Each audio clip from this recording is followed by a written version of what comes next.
Eita, coisa boa, a criançada dançando, as famílias dançando, é bom, né? Pra dar essa descontraída dentro do programa Jefferson Lima na TV, pra você de Belém, de Ananindeua, de Marituba, de Benevides, de Santa Isabel do Pará, a você de Salvaterra, Soure, na nossa ilha do Marajó, Ponta de Pedras, você de Barcarena, a você que está me acompanhando em Concórdia, e você que acompanha a gente no Moju, Bujaru, Ponta de Pedras, acabei de falar aqui também, Castanhal, muita audiência chegando no nosso programa de televisão. Como anunciei agora no começo do programa, estou aqui com o grande cientista político, doutor em ciências políticas, Edir Veiga, da Universidade Federal do Pará. E o Edir foi intimado aqui a vir na televisão para que ele possa comentar já esse bafafá que já começa a circular nos bastidores da política, as pesquisas que começam a acender pretensos candidatos e uma rejeição grandiosa do atual prefeito Edmilson Rodrigues. Edir Veiga, tudo bem, querido? Jefferson, tudo bem? Estamos aqui para contribuir com as discussões que se iniciam para o ano eleitoral do ano que vem. Veiga, eu estou vendo várias pesquisas aqui que apontam candidato A, candidato B, por exemplo, a última que saiu agora, que foi a Paraná Pesquisa, que foi uma pesquisa, você que é um grande pesquisador também, e divulgou uma pesquisa de opinião pública realizada sobre a situação eleitoral para as eleições municipais de 2024, né? E já se avizinha, já chega a 2024. Um levantamento que mostra o deputado federal Éder Mauro à frente do atual prefeito Edmilson Rodrigues. Pesquisa estimulada, mostrando aí o Éder Mauro com 24%, o Edmilson com 16,6%. Em terceiro vem o Everaldo Deguchi, que foi candidato nas eleições passadas, em terceiro lugar com 9,6%. Depois vem o Tiago Araújo, Zeca Pirão, ambos citados com 9,1%, empatados tecnicamente. E branco, nulo, 13%, não sabe, não respondeu, 5%, ou seja, quase 18% desse percentual. O que se pode falar dessas pesquisas, Veiga, você que é um exímio pesquisador? Olha, pesquisas como essa, fora de ano eleitoral, normalmente ela revela a notoriedade dos nomes. Pessoas que já tiveram um mandato bastante visível, ex-candidatos a prefeito na eleição passada. Então, você estimula a pesquisa, você apresenta uma lista para elas. Os mais conhecidos, os mais notórios se destacam. Por outro lado, no caso de Edmilson, eu acompanho muito as redes sociais digitais e vejo de cada 100 blogs, 100 portais, 80%, 90% batem no governo Edmilson. Então a percepção da comunidade de internautas, onde toda a vida hoje passa rádio, televisão, jornais, tudo passa pelo smartphone, a percepção do governo é uma percepção negativa hoje, principalmente disparada, má conservação dos logradouros públicos, praças e algumas ruas, o que estimula essa percepção. Agora eu digo o seguinte, Jefferson, a partir de experiências passadas, seja do governo do Selmar, seja do governo do Zenaldo, que o prefeito que tem mandato é sempre um ator central, que ele tem a máquina municipal, ele tem um conjunto de organizações políticas que o apoiam, de grupos, de partidos. Então ele é um ator principal. Nos últimos 20 anos, todos aqueles que estão governando sempre passaram ao segundo turno. Então eu diria que há uma tendência muito forte do Edmilson Rodrigues estar no segundo turno como tendência histórica, como comprovado historicamente. Então ninguém deve desprezar esse nome. Os demais nomes são nomes muito conhecidos que disputaram a eleição em 2020. Vamos colocar a sequência. Por exemplo, o Éder Mauro aparece em primeiro lugar. Você acha que isso ainda pesa a questão do bolsonarismo para o Éder Mauro, que eu acho que ele acaba dissecando um pouco mais o Eguchi, porque é o mesmo público, né, bolsonarista, e a gente percebeu que o Éder Mauro se atracou com o Bolsonaro e o Eguchi ficou no vácuo, ou seja, existe público para esses dois candidatos que é o mesmo segmento eleitoral, Veiga? É o mesmo segmento. Devemos lembrar que o Éder Mauro é um deputado federal muito bem votado e candidato que foi nas últimas eleições para prefeito, seja a eleição de 2020 e 2016, é muito conhecido, e o bolsonarismo teve praticamente a metade dos votos em Belém. Já tem peso, né? Isso pesa muito, porque ele teve a metade dos votos, o Éder Mauro está aí, e é um fortíssimo candidato a chegar no segundo turno. O Everaldo Deguchi, que foi muito bem votado na eleição passada e está, de certa forma, secundarizado no bolsonarismo aqui no Pará, né?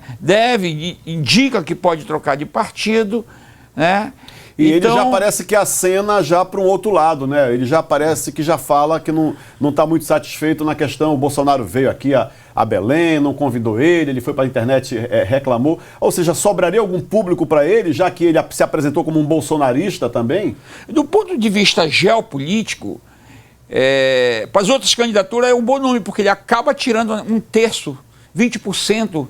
Ele atrapalha o Éder Mauro? Atrapalha, porque ele migra no mesmo nicho. Entendi. Então ele tira a voto do Éder Mauro, né? Vice-versa, né? E vice-versa, né? E vice-versa. Então, para os outros candidatos, o cenário ideal é que os dois sejam candidatos. Para o Edmilson, então, nem se fale, né? Entendi. Quer dizer que é mais negócio para o Edmilson, o Deguchi e o Éder Mauro virem juntos, porque eles acabam dividindo o voto e atrapalha o tabuleiro.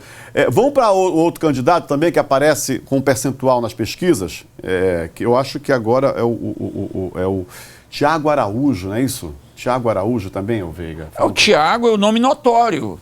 Ele foi candidato na eleição passada. Está na memória popular. Então, quando você estimula colocando uma lista, aquilo representa notoriedade, lembrança. Não significa necessariamente que vai ter o mesmo percentual do voto. O jogo começa a partir do mês de junho, efetivamente, de 2024, da organização na sociedade civil, no trabalho nas periferias, e a televisão é fundamental. Partido que não tem televisão, tempo de televisão, está fora do jogo. Aqui fala o seguinte, agora, o Veiga, isso é uma percepção de hoje, né? Você com a sua experiência, aí aparece aqui também, seguido Tiago Araújo, né? Que é do Cidadania, seria o quê? Seria um remanescente do Zenaldo, seria isso? Do público do Zenaldo?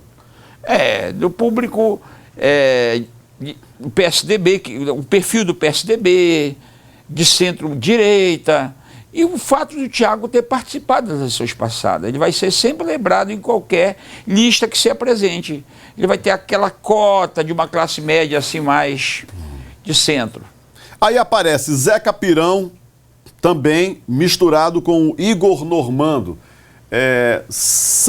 O Zeca Pirão, por exemplo, seria um candidato do MDB, mas a conversa que o Helder disse assim mesmo, olha, aquele que tiver melhor, o MDB lança, ou o MDB já se atracaria com o Edmilson, né, que seria um candidato do PT, depois você me fala se o Edmilson migra para o PT ou não. Como é que fica essa questão do MDB? Ele ajudaria o Edmilson a tentar sair dessa rejeição com a COP30, com os ônibus que estão chegando aí, possivelmente anunciados pelo Helder? Como é que você analisa essa questão? Como é que você está vendo isso? Eu acho que a participação no governo, no primeiro turno do governador, vai ser uma participação dele pessoalmente discreta. Acho que ele vai usar a máquina de governo em favor do candidato dele.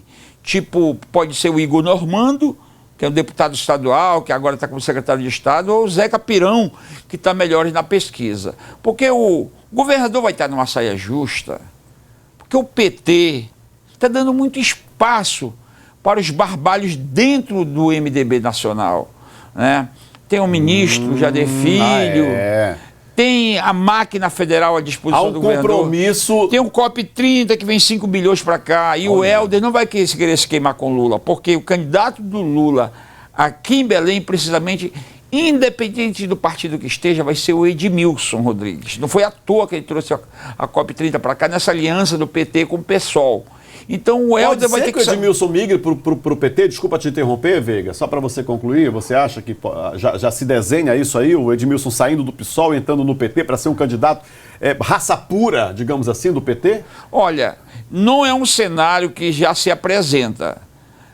Já conversa sobre o Edmilson isso, né? poderia, já muita conversa nos bastidores, poderia sair do PSOL numa condição que o PSOL nacional vetasse alianças mais por cento do Edmilson, que eu acho que não vai acontecer.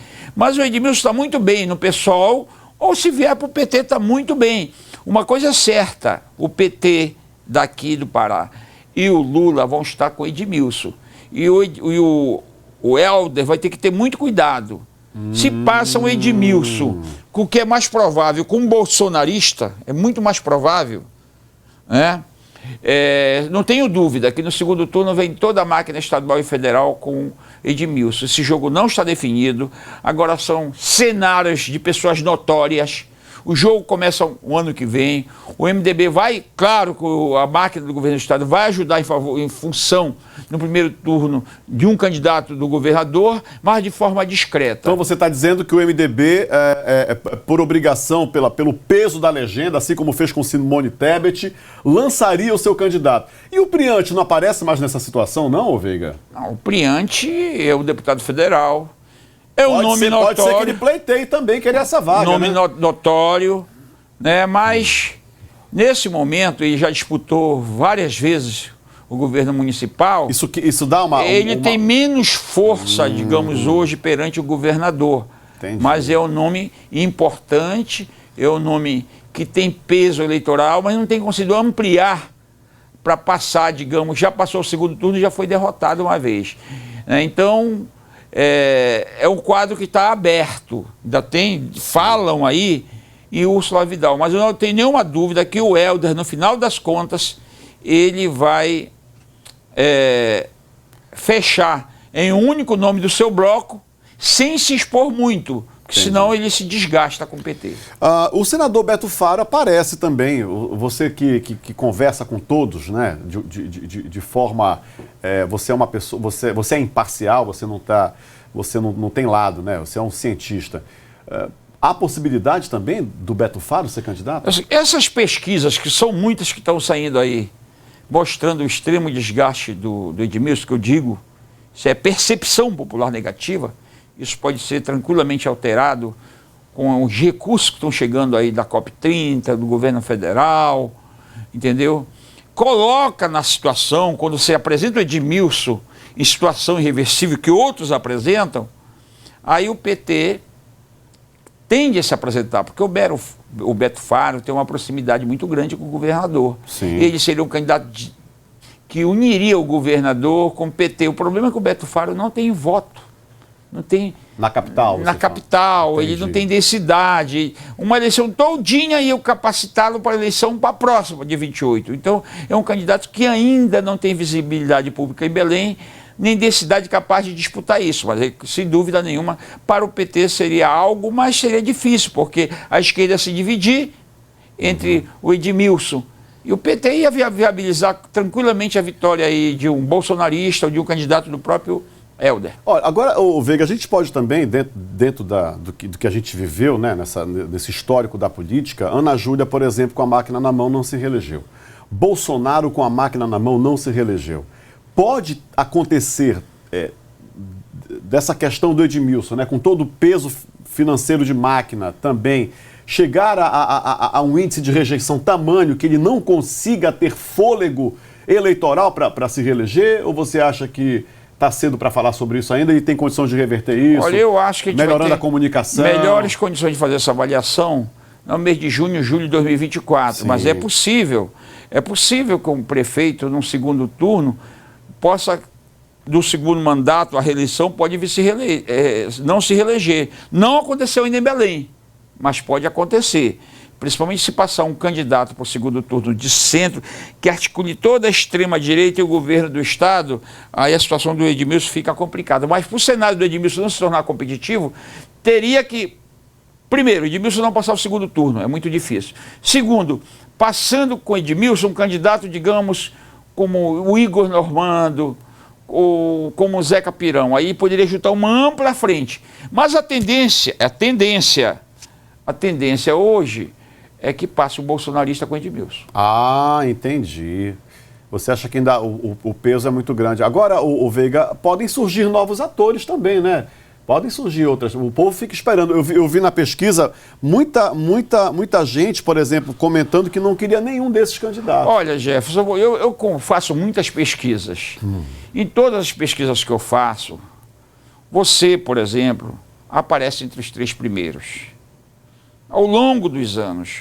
Porque tu tem um trabalho diário nas rádios, tu já foste candidato a prefeito e a senador, teu nome... Mas não tem partido, você lembra que fizeram comigo nas últimas eleições, que me tiraram no dia da convenção, me deixando sem partido? Qual foi o interesse de me tirarem do jogo? Qual foi o interesse? Justo, porque você ia desorganizar os interesses das elites partidárias estaduais. Né? Mas se tu viesse candidato... Quer dizer que eu sou atrapalhador de política? Tu ajudaria a formar uma excelente bancada de vereadores e até entre os 3 primeiros.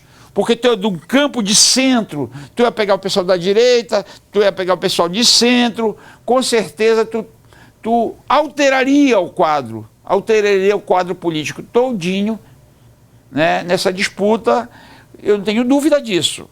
É só colocar seu nome agradeço a sua referência na lista de estimulada que você aparece os 3 primeiros. Opa, que maravilha. Agora, ô Veiga, vamos pensar assim. Falando de candidaturas à Prefeitura de Belém, se desenha também algo em torno da questão do governo do Estado. A Hanna, né, já está aí mais do que nunca, o Helder já falou, já propalou, já leva ela em várias caminhadas e tal. Até hoje se desenha uma única candidata ao governo, né, em nome de toda uma aliança que será feita com os partidos, mas isso tem a ver com as eleições para a Prefeitura de Belém? Você acha que se define com as eleições da Prefeitura? Ou isso se joga solto o governo do Estado 2026, já que o Helder não pode mais ser candidato? Olha, eu como analista independente, que não estou com rabo preso a ninguém, eu digo que foi imprevidência, foi pressa o Helder lançar a priori a sua vice. Talvez a enorme dificuldade de relacionamento do prefeito de Ananindeua, Dr. Daniel, com o Helder, tenha apreciado isso. Sim. Porque lançou. Né? Claro, uma vez o Almir Gabriel já elegeu o técnico, que foi o Jatene naquela época. Isso.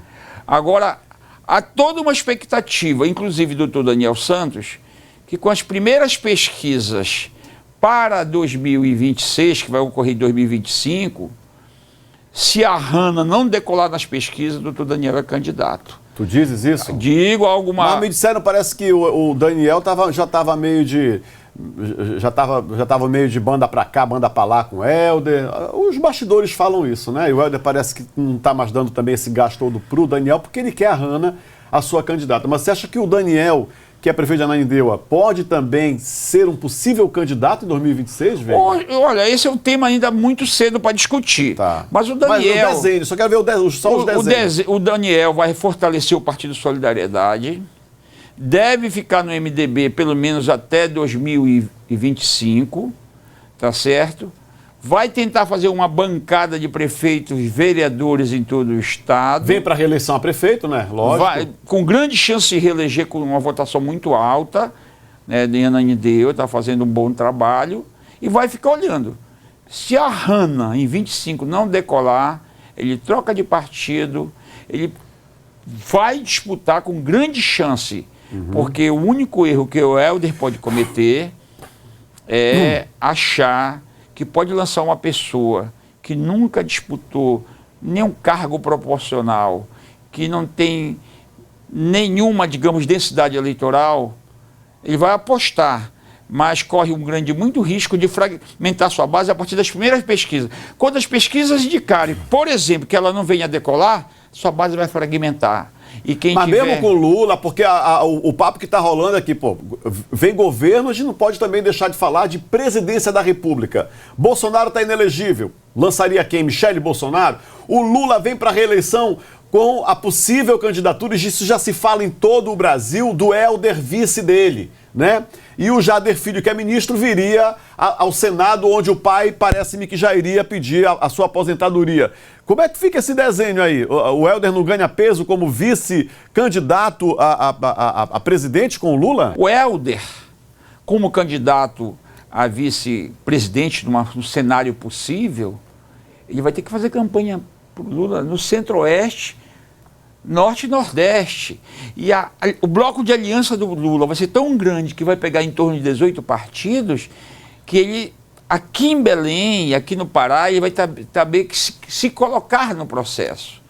Né? E num eventual cenário que a doutora Hanna não decole nas pesquisas, quem estiver comandando as pesquisas, isso vai fragmentar toda a base do governo Helder em torno de outras candidaturas. Então, eu acho que foi precipitada, eu acho que ele deveria esperar mais próximo para apostar em aliados que tivessem condições de derrotar, porque o bolsonarismo vem forte. O Bolsonaro vai ser um excelente cabo eleitoral? Será que ele consegue migrar votos, ô Veiga? Porque ele está inelegível, não é isso? O Bolsonaro vem, se ele não vier porque ele está inelegível, ele vai ter um candidato vinculado a ele. Seria a esposa? Pode ser a própria Michele. E a Michele vai puxar todo o bolsonarismo dentro do Brasil, né, com percentual provavelmente um pouco menor, mas vai trazer com repercussão no Estado todo o agronegócio, sul e sudeste do Pará, oeste do Pará,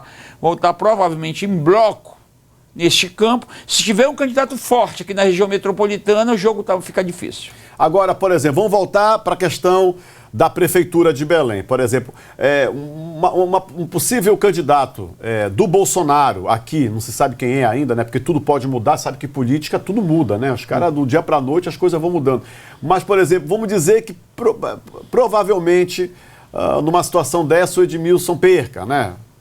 Estou colocando aqui apenas ilustrando. Vamos ilustrar que o Edmilson, só uma ilustração, que o Edmilson perca e ganhe um candidato do Bolsonaro, por exemplo. Isso muda a configuração para o governo do Estado, Veiga? Para a candidatura altera ao governo? muito, porque um candidato em Belém, ele repercute para toda a região metropolitana de imediato. Né? Combinado com a força do sul e sudeste do Pará e do oeste do Pará, onde é muito forte o agronegócio, né, o jogo fica muito difícil. Então esse jogo não é tão fácil. Não é o fato de o governador sair com uma avaliação alta que ele pode eleger um poste. Isso não é possível.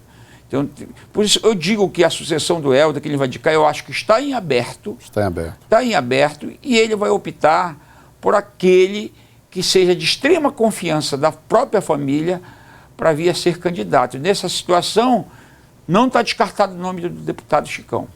Chicão também? Para o governo? Pode ser que ele apareça? Pode, se ele... Caso a Hanna, que é a vice-governadora hoje do Helder, não decole, é isso? E o Chicão está fazendo um trabalho pela Lepa com todos os municípios do Pará, com os prefeitos. Ele pode chegar muito bem na frente dela na foto, até porque os partidos vão ter um papel muito importante de levar o nome também para o governador. Então, a chance da doutora Hanna ser lançada, ela está entre os 3 primeiros nas pesquisas. Agora, Veiga, voltando para Belém, por que essa rejeição tão grande do Edmilson? Hein? Você pode elencar alguns problemas para a gente aí? Ele está carregando, por exemplo, a herança maldita do lixo, né, que foi desde a época do Zenaldo, que nunca desativaram aquela questão do lixo, a cidade só está lixo, né, muito buraco na rua, embora a prefeitura tenha feito alguns trabalhos de recapeamento aí, de pavimentação asfáltica. O que pesa ainda muito contra o Edmilson nessa grandiosa rejeição que ele vem enfrentando? Eu diria que os logradouros públicos não estão bem cuidados, né? E a questão do lixo, né? Do lixo e a questão da saúde. Agora acontece que a saúde e o lixo são tudo terceirizado. Falta uma gestão mais de perto para garantir esse funcionamento. Paralelo a isso, o Edmilson não está jogando muito dinheiro nas comunicações. O Edmilson tem muita obra de infraestrutura, tem muito asfalto, mas não é percebido pela população. E como ele tem uma oposição muito grande na centro-direita, e todos os blogs, 90% deles falam mal da Prefeitura de Belém, há uma percepção negativa. Porém, quando começar a campanha, quando começar a apresentar o que ele fez de fato, entendeu? Que ele melhorar sua percepção, e com um grande bloco de apoio do governo federal, da máquina de Belém, ele é um candidato com grande probabilidade de estar no segundo turno. Ele conta com a COP30, ele fala que ele conta com o Lula, que ele conta com o governo Helder, né, que o Helder também possa ajudá-lo, mas quando a gente vê isso, possivelmente um candidato a prefeito do Helder acaba sendo aí engessado, né? Porque fica tipo, eu lanço um candidato do meu partido, mas na verdade o meu olhar é o prefeito Edmilson atual, fala-se o governador, por exemplo. Então ele vai precisar da máquina do governo federal, ele vai precisar da máquina do governo estadual e vai precisar melhorar a sua comunicação, porque aqui fora você vai conversar com feirante, você vai conversar com taxista, você vai conversar com o povo da rua, a rejeição dele é muito grande, Edir Veiga. Eu não estou aqui para, ficar queimando, até porque a nossa intenção aqui é mostrar a realidade dos fatos. Eu não tenho nada pessoal, nada contra o Edmilson não, meu irmão. O que as pesquisas estão mostrando é verdade. Há uma rejeição alta, mas lembre-se das experiências da reeleição do Dulciomar e da reeleição do Zenaldo. O Dulciomar, da reeleição dele era queimadíssimo. Ele chegava com rejeição acima de 70%. E no curso de uma campanha eleitoral ele reverteu, principalmente se apareceu o cenário Edmilson contra Eder Mauro ou um bolsonarista. Aí não tenha dúvida que todas as forças políticas vão tentar derrotar o bolsonarismo. Mas ainda é cedo para se falar sobre isso, cedo. Apenas o desenho da realidade hoje. Se as eleições fossem hoje, você acha que possivelmente ficaria entre Edmilson e o Eder Mauro, caso um tal de Jefferson Lima não se metesse? Não, está muito difícil, né? Porque se você tivesse um partido, esse partido teria que ter horário na televisão para você poder ser percebido pela população, né? De que você é um candidato competitivo. Se você, na minha opinião, entrasse na disputa, você estaria entre os 3 primeiros nas pesquisas, né? Claro que você ia também emagrecer o Eder Mauro, que grande parte do eleitorado do Eder Mauro da periferia viria para você. Entendi. Então, o Veiga, para suas considerações finais, qual que é o recado que você manda aí para os políticos que assistem você agora, que de repente querem ser candidatos? Qual a fórmula para poder ter voto? Olha, para a candidatura a prefeita, o primeiro investimento, que é de médio prazo, que uns 5 em Belém tem, é já ter disputado eleições majoritárias ou ser deputado com muita visibilidade.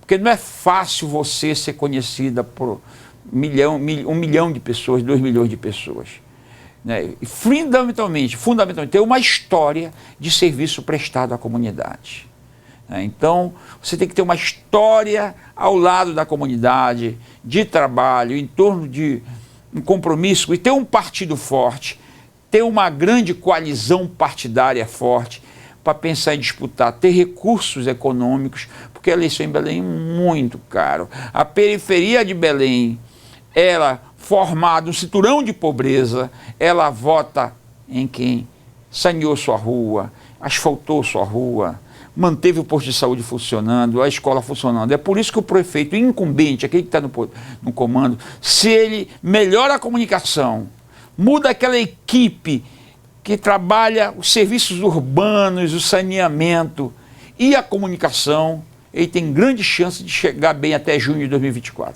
Falamos com o professor, doutor em ciência política da Universidade Federal do Pará, Edir Veiga. Muito obrigado por sua participação. Obrigado, Jefferson. Obrigado, querido. Valeu. Até a próxima, minha gente.